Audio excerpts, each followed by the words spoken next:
Hello guys, welcome to my YouTube channel.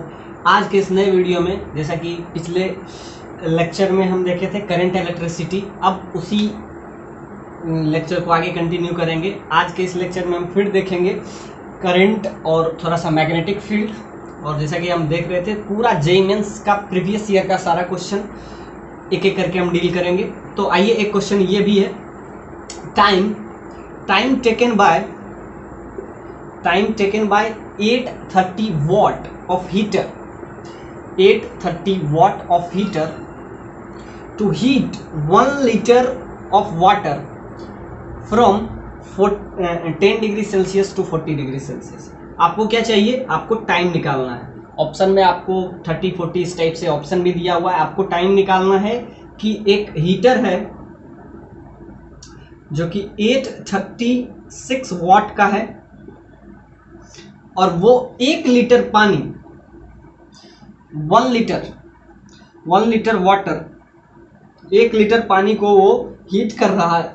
और temperature क्या है आपका? टेम्परेचर दे दिया है कि 10 डिग्री सेल्सियस से लेके 40 डिग्री सेल्सियस तक उसको पहुंचाना है। और आप बताइए कि 10 डिग्री सेल्सियस से 40 डिग्री पहुंचाने में उसको कितना टाइम लगेगा। तो आपको क्या निकालना है? टाइम, जो कि हीटर को 1 लीटर पानी, 1 लीटर पानी को उसको क्या करना है? 10 डिग्री सेल्सियस से 40 डिग्री सेल्सियस तक पहुंचाने में कितना टाइम लगेगा, जबकि उस हीटर का आपको क्या दे दिया हुआ है? पावर दे दिया हुआ है। क्या है ये? पावर। P बराबर आपको दे दिया हुआ है 836 वॉट। आपको निकालना है टाइम की 10 डिग्री सेल्सियस से 40 डिग्री में पहुंचने में कितना टाइम लगेगा। तो इसको क्या करेंगे? सिंपल सा बात है कि इतना हीट के लिए कितना एनर्जी होना चाहिए। तो डेल्टा एच का वैल्यू आपको पता है। ये क्वेश्चन है इलेक्ट्रिसिटी एज वेल एज थोड़ा सा आपको हीट का कंसेप्ट, जैसे कि एम एस डेल्टा थीटा, ये बहुत ही यूजफुल रिजल्ट है, ये आप हमेशा याद रखें।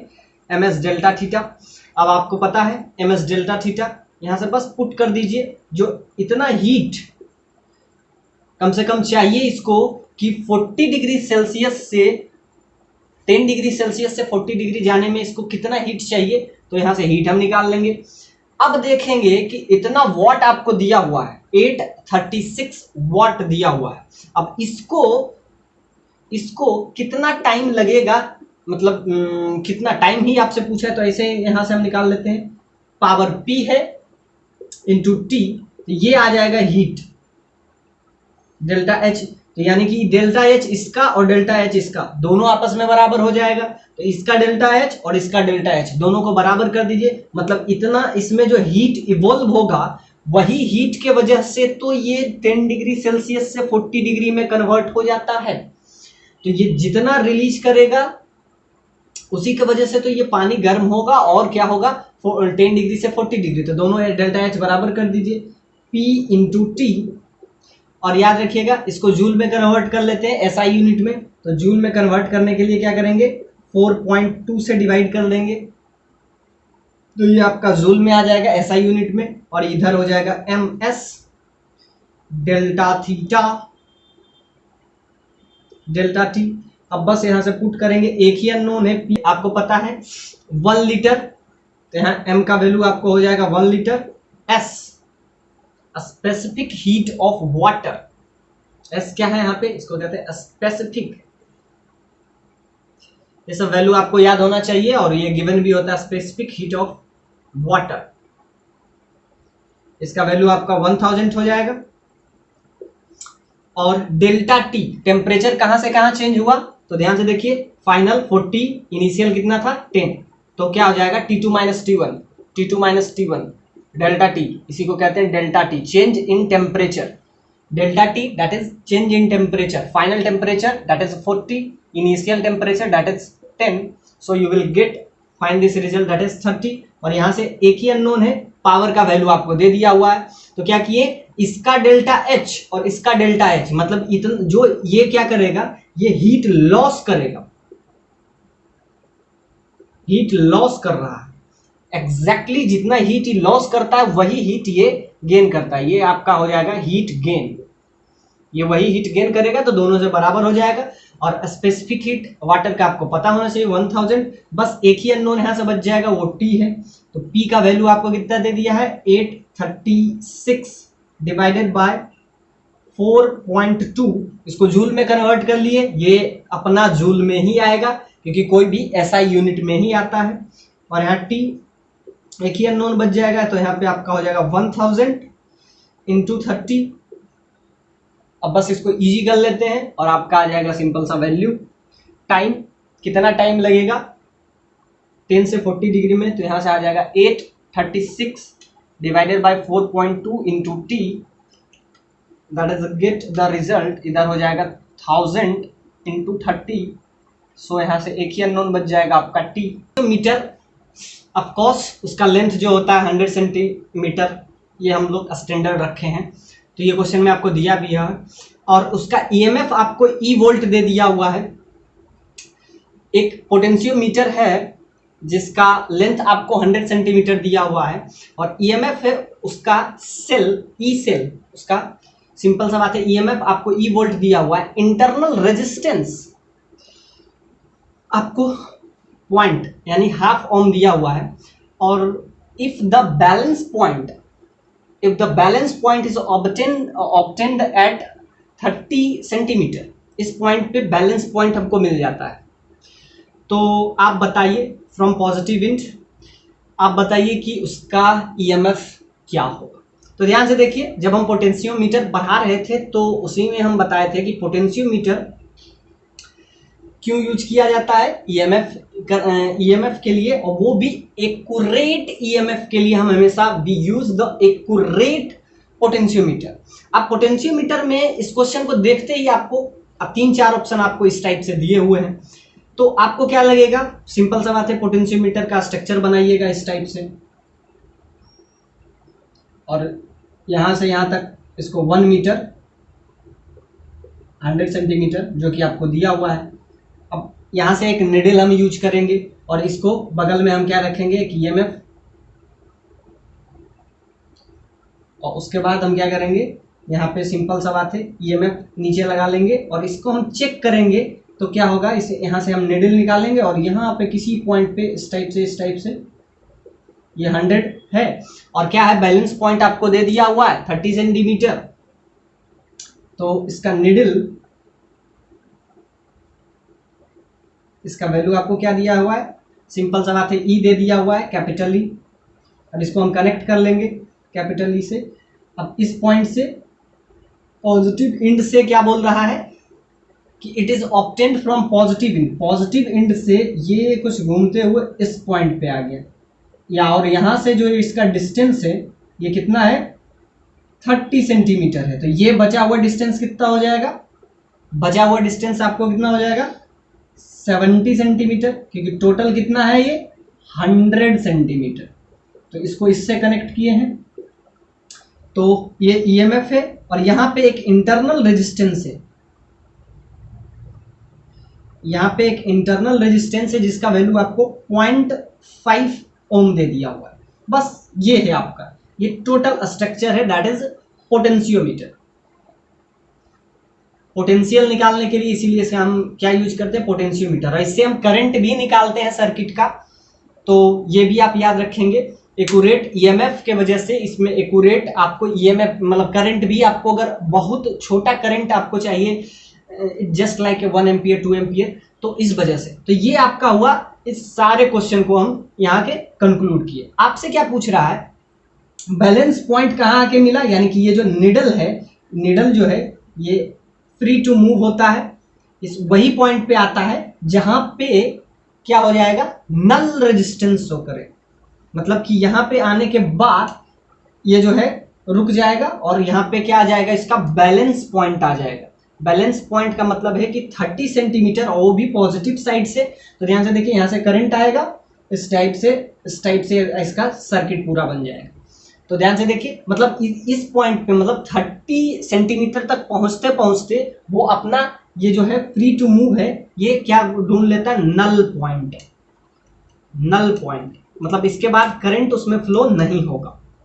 तो वहां तक हम, इसीलिए हम पोटेंशियोमीटर का ही यूज इसलिए ही करते हैं क्योंकि उसके बाद सर्किट में करंट का फ्लो नहीं होता है। यानी कि ये जो 30 सेंटीमीटर आपको देता है, ये 30 सेंटीमीटर होता क्या है, नल पॉइंट।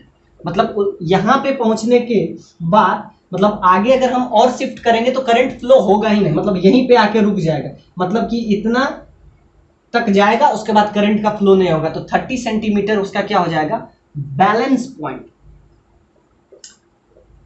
बैलेंस पॉइंट या इसको आप नल पॉइंट भी कह सकते हैं।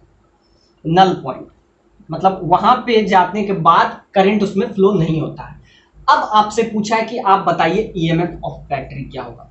इंटरनल रेजिस्टेंस 0.5 है, ईएमएफ आपको ये दिया हुआ है, और ये 30 पे जाने के बाद ये बैलेंस पॉइंट, नल पॉइंट ये ढूंढ लिया है। तो अब आपको बताना चाहिए कि अब क्या होगा। अब जैसा कि आपको पता है कि टोटल ई इसका रेजिस्टेंस है, मतलब ई इसका वोल्टेज है, तब जब इसका लेंथ कितना होता है, 100 होता है। आप ध्यान से देखिए, इसको कभी कभी कहते हैं पोटेंशियल ग्रेडियंट। पोटेंशियल निकलता है, इसको टेन थीटा भी आप समझ सकते हैं, ऐसे इसको पोटेंशियल ग्रेडियंट कहते हैं। तो ध्यान से देखिए, आप ऐसा समझ लीजिए, अब ये क्वेश्चन बहुत सिंपल है। ई इसका क्या हो जाता है, ईएमएफ तब होता है जब इसका लेंथ क्या होता है, 100 सेंटीमीटर होता है। लेकिन आपको बैलेंस पॉइंट मात्र 30 सेंटीमीटर पे ही मिल गया। तो ध्यान से देखिए, ये कितना है, जब मतलब पूरा का पूरा इस पॉइंट पे ये निडल आ जाता, तब इसका ईएमएफ क्या हो जाता, तब इसका ईएमएफ ई हो जाता।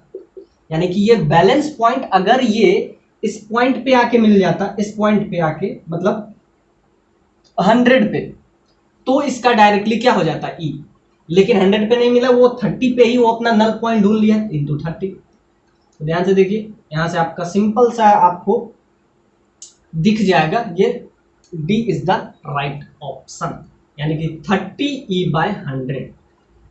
और आपको इसमें बहुत सारे ऑप्शन हैं, कोई ये है 10.5 किया, ये इस टाइप से, इसके वजह से इसका बढ़ जाता है। इसीलिए तो हम पोटेंशियोमीटर यूज करते हैं, क्योंकि इसका जो इंटरनल रेजिस्टेंस है वो नेग्लेक्जिबल हो जाता है। वो इसलिए क्योंकि वो नल पॉइंट पे आते हुए हम एकदम एग्जैक्ट आपको निकालना है, इसीलिए हम पोटेंशियोमीटर का यूज करते हैं। दिस डिवाइस एग्जैक्ट आपको किसी का करंट या एग्जैक्ट आपको ईएमएफ निकालना हो तब पोटेंशियल, मतलब इसका जो इंटरनल रेजिस्टेंस है, क्योंकि इस पॉइंट पे जाने के बाद इसमें करंट फ्लो नहीं होता है। नल पॉइंट आने के बाद इसमें there is no current flow, there is no current flow through this device. और अगर इससे करंट ही नहीं फ्लो होगा तो इसके वजह से उसमें मतलब रेजिस्टेंस आएगा कैसे। सो ये रेजिस्टेंस इसका काम का नहीं होता है, internal resistance. Cell its length is 240 centimetre on shunting the cell. अब सेल को हम संट कर रहे हैं, बैलेंस करते हैं तो 240 पे पहुंचता है। बैलेंसिंग पॉइंट आपको बोल दिया है कि 240 पे इसका बैलेंसिंग पॉइंट है जब हम सेल को कनेक्ट कर रहे हैं। तो ध्यान से देखिए, आप ऐसा समझिए, इसका लेंथ आपका हो जाएगा 240 सेंटीमीटर, और इसको हम कनेक्ट कर रहे हैं एक सेल से। अब क्या कर रहे हैं, इसका लेंथ कितना है 240, आपको ये बता दिया है। और उसके बाद कर रहे हैं कि on shunting the cell with resistance. अब इसको हम संट कर रहे हैं, तो ये आपका बैलेंस पॉइंट इसमें दो दिया है 240, ये इसका बैलेंस पॉइंट है। तो ये आपको दे दिया हुआ है कि समझिए कि इसका पूरा लंबा है और इसका बैलेंसिंग पॉइंट 240 है। इस पे ये बैलेंस हो रहा है तो इसका कुछ ना कुछ रेजिस्टेंस होगा, इंटरनल रेजिस्टेंस, ये आर ले लीजिए। तो ये आपका बैलेंसिंग पॉइंट कितना पे आता है 240 पे। उसके बाद क्या करता है, ऑन संटिंग द सेल। अब इस सेल को हम संट कर रहे हैं विथ ए रेजिस्टेंस 2 ओम। अब एक नया रेजिस्टेंस हम इसमें लगा रहे हैं। एक तो इसका इंटरनल रेजिस्टेंस है, ये आपका क्या हो जाता है इंटरनल रेजिस्टेंस, इंटरनल रेजिस्टेंस। अब हम इसको संट कर रहे हैं, और संट करने के वजह से इधर हम लगा रहे हैं, इसमें इसको संट कर रहे हैं और नीचे लगा रहे हैं, इसको संट किए और नीचे लगाए हम 2 ओम रेजिस्टेंस का, इसको हमको संट करना था और 2 ओम का हम क्या लगा दिए नीचे, एक और रेजिस्टेंस लगा दिए। अब देखिए ये क्वेश्चन बहुत शानदार है।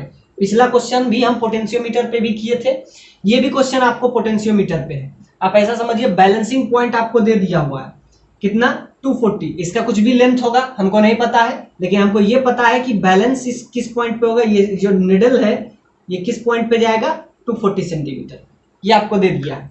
अब इसको हम क्या कर रहे हैं, टोटल लेंथ आपको नहीं दिया हुआ है, इसका बैलेंसिंग पॉइंट दिया हुआ है। क्या दे दिया, द बैलेंसिंग विथ सेल, इस सेल को बैलेंस कर रहे हैं, its length 240 centimetre. Balancing with cell, cell को बैलेंस कर रहे हैं, और बैलेंसिंग पॉइंट को नल पॉइंट भी कहते हैं। अब ध्यान से देखिए, अब इसमें हम यूज किए 2 ओम और इसको क्या कर लिए हम संट कर दिए। ये संट का मतलब क्या होता है, सारा करंट अब इधर से पास होगा, मतलब इधर से अब पास नहीं होगा। संट का मतलब ये है कि अब सारा करंट, जो भी करंट आता था वो इधर से पास होता था, अब सारा करंट इधर से पास हो जाएगा। तो आपको बताइए कि इसके इंटरनल रेजिस्टेंस क्या होगा।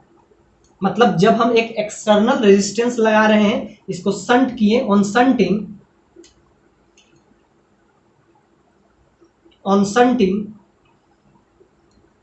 और संट कर रहे हैं, तो इसका कितना रेजिस्टेंस है 2 ओम का रेजिस्टेंस, उसके साथ हम इसको संट कर रहे हैं। तो आप बताइए कि इसका इंटरनल रेजिस्टेंस यानी इसका वैल्यू आपसे पूछा। तो दोनों क्वेश्चन हम पोटेंशियोमीटर पे किए। तो ध्यान से देखिए आपको क्या दिया हुआ है, अब ध्यान से देखिए 240 आपको टोटल लेंथ दिया हुआ है 240, और 120 पे और इसमें दे दिया हुआ है कि इसमें 120 पे ये क्या होता है बैलेंस हो जाता है। जब हम संट करते हैं तब ये जो है पहले 240 पे ये बैलेंस हो जाता था, अब ये जो है 120 पे बैलेंस हो रहा है। ये क्वेश्चन बहुत कंसेप्चुअल क्वेश्चन है, इसीलिए हम इसको लाए हैं कि पहले कितना पे होता था 240 पे। अब जब हम इसमें संटिंग किए तब ये जो है बैलेंस लेंथ इसका क्या हो जाता, बैलेंस लेंथ बिकम्स 120। अब इसका बैलेंस लेंथ क्या हो गया 120। तब बताइए कि इसका इंटरनल रेजिस्टेंस क्या होगा। तो ध्यान से देखिए पहले क्या था 240, तो टोटल 240, अब ये जो है ये 240 नहीं रहेगा, अब ये 120 हो गया। तो ध्यान से देखिए, तो अब हो गया जब हम इस सेल को लगाए हैं उसके बाद क्या हो गया, अब सारा करंट इधर से पास करेगा और इधर से आ जाएगा, यानी इसका रोल अब खत्म हो जाएगा, सारा संट इधर से पास कर जाएगा और इधर से करंट पास करते हुए इधर से आपका निकल जाएगा। और संट इस बार बैलेंस पॉइंट, अब बैलेंसिंग पॉइंट क्या था, पहले था 240, अब बैलेंसिंग पॉइंट क्या हो गया, दैट इज 120 सेंटीमीटर। अब ध्यान से देखिए, तो हम बताए थे आपको कि लेंथ L1 बाय L2। अब ध्यान से देखिए हमको क्या चाहिए, हमको चाहिए इंटरनल रेजिस्टेंस यानी स्मॉल r का वैल्यू। तो ध्यान से देखिए टोटल लेंथ कितना था आपका 240, बैलेंसिंग पॉइंट किस पे मिला 120 डिवाइडेड बाय L। तो L जो नीचे हम लिखते हैं L, अब इसका लेंथ हो जाएगा L2 minus L1 divided by L1 into capital R, मतलब ये जो रेजिस्टेंस है, अब ध्यान से देखिए ये इसी कहते हैं पोटेंशियल ग्रेडियंट। अब इसका हम चेंज निकालेंगे तो ये आ गया 120 और डिवाइडेड बाय 120 पे इसका क्या आ गया है बैलेंसिंग पॉइंट इनटू क्या क्या कहते हैं, इसका जो एक्सटर्नल रेजिस्टेंस हम जो लगाए हैं 2 ओम का। तो यहां से क्या आ जाएगा, ये 120 डिवाइडेड बाय 120 इंटू 2 ओम। तो यहां से आपका आ जाएगा, सिंपल सा बात है, इंटरनल रेजिस्टेंस क्या आ गया इसका 2 ओम, यानी कि R का वैल्यू क्या आ गया 2 ओम। तो याद रखिएगा ये जो क्वेश्चन पोटेंशियोमीटर पे दोनों किए हैं, दोनों कंसेप्चुअल है। अगर ये इस टाइप का क्वेश्चन आए या प्रीवियस क्वेश्चन आए, तो जिस टाइप का भी क्वेश्चन आए आपको कंफ्यूज नहीं करना है। आपको ये देखना है कि इंटरनल रेजिस्टेंस पूछ रहा है तो ये फॉर्मूला लगाएंगे, मतलब कि पहले किस पे था 240 पे, तो अब हम क्या निकालते थे, इधर से निकालते थे 240, तो यहाँ से लेंगे 120, तो चेंज हो गया, ये आ गया आपका, इधर से लेते थे तो अब इधर से ले लेंगे, तो 240 डिवाइडेड बाय 120 इनटू आर, ये आपका आ गया, सिंपल सा बात है। यहाँ से हम क्या निकाल ले, तो ये आपका आ गया, सिंपल सा बात है 2 ओम, यानी कि इसका internal resistance. Metre bridge experiment, null point, जैसा कि अभी हम बताए थे, null point, balancing point, null point obtained at 20 degree. अब जैसा कि मीटर ब्रिज है तो यहां से क्लियर आपको समझ में आ जाना चाहिए, जब कि ये मीटर ब्रिज है मतलब कि ये 1 मीटर का होगा, मतलब ये समझिए कि इसमें टोटल कितना हो जाएगा लेंथ। जैसे ही मीटर ब्रिज बोला तो समझ जाइएगा कि इसका लेंथ कितना हो जाएगा, 100 सेंटीमीटर। तो यहां तक तो आपका कंफर्म हो गया। Null point obtained at, null point किस पॉइंट पे मिल रहा है, 20 डिग्री, मतलब 20 शुरुआत के 20, यानी कि यहीं पे इसका नल पॉइंट मिल रहा है 20 सेंटीमीटर। अब ध्यान से देखिए कब मिल रहा है, जब वन एंड पे वायर रेजिस्टेंस x है और अदर एंड पे y है, तो क्या हो, यानी कि x by y that is equal to 20/100, यानी कि पहला एंड पे कौन सा है, x है, और दूसरा एंड पे, यानी कि ये आपका आ जाएगा इक्वेशन फर्स्ट। तो यहां से आपका रिलेशन आ गया, क्या है, मीटर ब्रिज है, जैसा कि नाम से ही क्लियर है, मीटर ब्रिज है तो 1 मीटर का तो होगा ही, और वन एंड पे एक वायर है जिसमें रेजिस्टेंस हम लगा रहे हैं वो x है, और उसको बैलेंस कौन कर रहा है अनदर एंड पे, y, तो x बाय y क्या हो जाएगा आपका 20/100। अब देखिए x y is greater than x, then new null point. अब आपको नया नल पॉइंट निकालना है। ये नल पॉइंट तब था जब x था और इधर y था, एग्जैक्टली सेम सिचुएशन है। अब आपको निकालना है तब नल पॉइंट जब एक एंड पे क्या हो 4x हो और दूसरे पे y हो, मतलब इस बार x बाय y नहीं है, इस बार 4x बाय y है इसका, और आपको नल पॉइंट भी निकालना है, यानी कि यह जो 20 पहले दिया हुआ था। अब हम सपोज डेट समझ लेते हैं कि यहां से x सेंटीमीटर पे उसका नल पॉइंट मिलेगा। सपोज डेट ये हम उसका समझ लिए, ये जो है आपका नल पॉइंट है, नल पॉइंट। अब क्या करेंगे, तो यहां से आपका आ जाएगा, सिंपल सा बात है, x, तो एक एंड पे आपका क्या था पिछला बार x और पिछला बार y। अब ध्यान से देखिए यहां पे अब इस बार क्या हो जाएगा 4x अगेंस्ट y, तो यहां से इस बार आएगा 4x। जब यहां पे कब सिचुएशन है, सिचुएशन ये है तब जब y is greater than x हो, तो 4x divided by y that is equal to, तब नल पॉइंट क्या हो जाएगा, हम सपोज डेट इसको x ले लेते हैं और नीचे क्या हो जाएगा, बचा हुआ है क्या हो जाएगा, सिंपल सा बात है 100 माइनस x। अब ध्यान से देखिए जो x है नया null point, new null point हम एज्यूम कर लिए, न्यू नल पॉइंट जो है, न्यू नल पॉइंट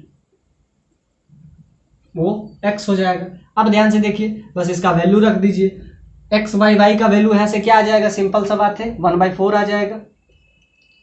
बस यहां से वैल्यू रख देंगे x बाई वाई, तो 4 into 1/4 that is equal to x minus 100 minus x। तो यहां से आपका आ जाएगा, सिंपल सा बात है, ये कैंसिल हो जाएगा और यहां से आ जाएगा 100 minus x that is equal to x, और x का वैल्यू यहां से आपका आ जाएगा 50 सेंटीमीटर। सो ये जो क्वेश्चन है बस देखने में बड़ा था और फुल्ली 50 सेंटीमीटर, यानी कि अब जो है नल पॉइंट कहां पे मिली, इजी क्वेश्चन है, बहुत ज्यादा इजी है, बस ये देखने में आपको, ये पहले जेईई मेंस में पहले पूछ चुका है। तो आइए इसको हम डील करते हैं। इस पॉइंट को हम ले लेते हैं, इस पॉइंट को A, और लेट्स इस पॉइंट को हम B ले लेते हैं। तो ध्यान से देखिए A और B के बीच में आपको क्या दिख रहा है, A और B के बीच में आपको दिख रहा है कि एक EMF लगा हुआ है जिसका वैल्यू आपको क्या दे दिया हुआ है 6 वोल्ट। अब हम ये देखते हैं कि ईएमएफ तो लगा हुआ है। अब हम देखते हैं ए और बी के बीच में इफेक्टिव रेजिस्टेंस। ये क्वेश्चन करंट भले पूछ रहा है लेकिन इसमें चाहिए उसको इफेक्टिव रेजिस्टेंस, आर इफेक्टिव। तो आर इफेक्टिव इसको समझिए, या आर इक्विवेलेंट। आर इक्विवेलेंट पहले हम निकालेंगे। तो ए और बी पॉइंट पे हमको ये निकालना है कि ए और बी दो पॉइंट ले लेते हैं। तो अब ध्यान से देखिए, ए है तो यहां तक ए हो जाएगा। ऑफ कोर्स अगर ये बी है तो ये भी बी हो जाएगा, ये भी बी। तो ए और बी के बीच में आपको क्या मिल गया? अभी इस पॉइंट को, ए और बी के बीच में एक पॉइंट है सी।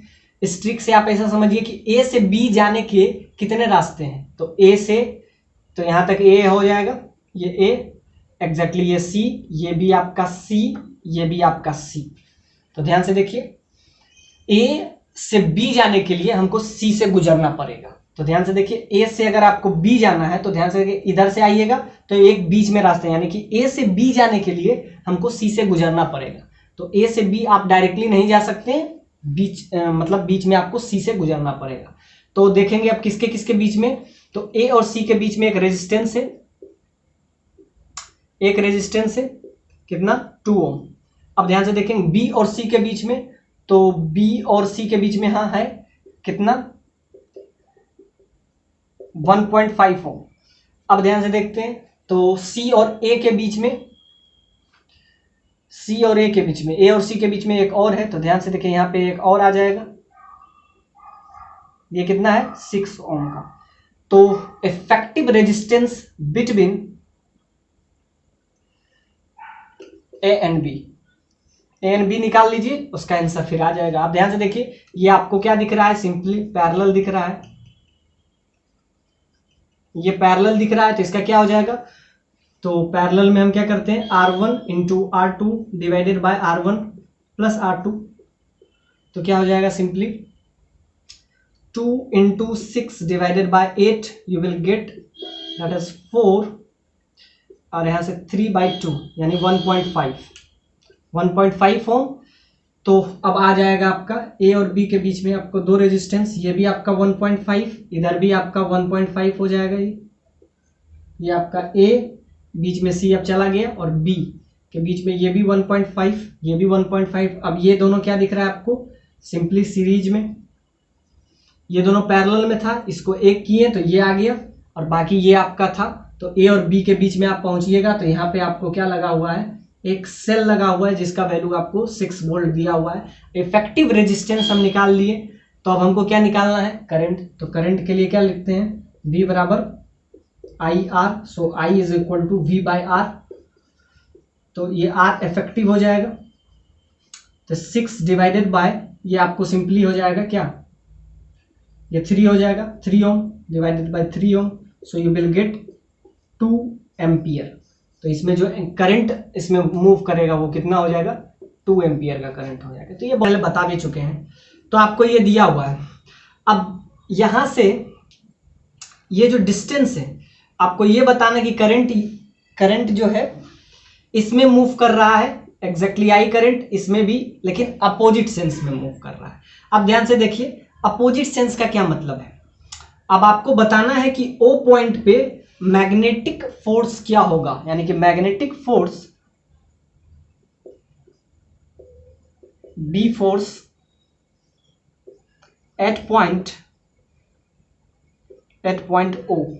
अब ये जो पॉइंट आपको दिया हुआ है कि यहां से इतना डिस्टेंस पे ये ए है, ये आपको बी है, आपको निकालना है। तो ध्यान से देखिए, इसके वजह से ये आपको इस टाइप से दिया हुआ है, यहां से बीच में ये जो डिस्टेंस है डॉटेड लाइन से है, और एंगल भी आपको 30 डिग्री दे दिया है, और आपको बताना है किसके वजह से। अब ध्यान से देखिए क्या करेंगे, तो वायर आपका है, तो इसमें ए बी के वजह से, सारा के वजह से हम मैग्नेटिक फील्ड निकालेंगे। तो magnetic field B field due to A B plus B field due to B C, B field due to B C के बाद फिर सी ए, सिंपल सा बात है, सी ए और फिर लास्ट में क्या करेंगे, AD, need field due to AD, सारों को ऐड करेंगे। अब ध्यान से देखिए किसके वजह से इस पे फील्ड आएगा, और क्रॉस डॉट का मतलब तो आपको पता है आउट पार्ट। अब ध्यान से देखिए सिंपल सा बात है, फोर्स अब इधर जा रहा है, इनवर्ड है, ये आपको पता है कि आउटवर्ड है, और इधर फोर्स लगेगा। तो ध्यान से देखिए थंब का डायरेक्शन, हम हमेशा कहते हैं कि ये डायरेक्शन करंट का डायरेक्शन है, ये मैग्नेटिक फील्ड और एज वेल एज। तो ध्यान से देखिए जब करंट इस टाइप से पार करता था तो क्या करते थे, राइट हैंड थंब रूल, जिधर मतलब डायरेक्शन करंट का उधर थंब का डायरेक्शन है। तो ध्यान से देखिए ये डायरेक्शन हो जाएगा, ये थंब का डायरेक्शन हो जाएगा करंट का डायरेक्शन, और ये हो जाएगा आपको जिस पॉइंट पे आपको निकालना है वहां से ये। तो ध्यान से देख करंट आपको इधर है, इस पॉइंट पे आपको निकालना है, तो ये जो पाम है, पाम बताएगा मैग्नेटिक फील्ड। तो ध्यान से देख इसके वजह से ऊपर, और इसके वजह से क्योंकि इसमें डायरेक्शन नीचे है, इधर करते हैं, तो जिसके वजह से दोनों में डायरेक्शन अपोजिट आ जाएगा।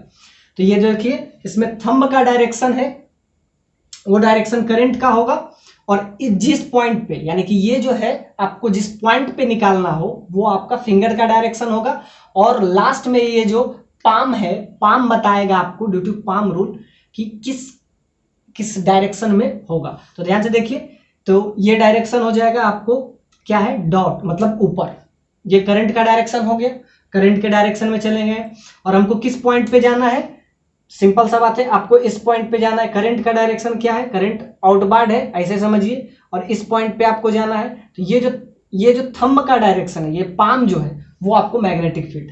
तो इधर अगर इधर है तो इसके वजह से इसमें जो होगा उसके अपोजिट हो जाएगा। सिंपल सा बात है कि इसमें अपोजिट सेंस में है, करंट इधर मूव कर रहा है, और इसके अपोजिट सेंस में मतलब एक दूसरे को क्या करेगा, अपोज करेगा। इतना तो आपको समझ में आ गया। अब वैसे भी आप समझिए कि जब अपोजिट करंट होता है तो अट्रैक्ट करता है, तो ये सब, अब इसके वजह से तो कोई करंट ही नहीं होगा ए बी के वजह से, क्योंकि इसमें करंट अगर है ही नहीं तो मैग्नेटिक फील्ड क्या हो जाएगा, तो इसके वजह से जीरो, ये जीरो हो जाएगा। अब ध्यान से देखिए बीसी में है तो बीसी की वजह से होगा, और लास्ट में एडी है तो एडी के वजह से हो जाएगा, एडी, ये आपका हो जाएगा एडी, और सीए के वजह से इसके भी वजह से जीरो हो जाएगा। अब ध्यान से देखते हैं ए बी, एडी और बीसी के वजह से क्या होगा, जो भी होगा अपोजिट डायरेक्शन में होगा। क्यों, मैग्नेटिक फील्ड इसका अपोजिट है तो मैग्नेटिक फोर्स भी तो अपोजिट होगा। अब ध्यान से देखिए करंट का डायरेक्शन अगर अपोजिट है तो फोर्स का डायरेक्शन भी अपोजिट हो जाएगा, कैसे, ड्यू टू थंब रूल।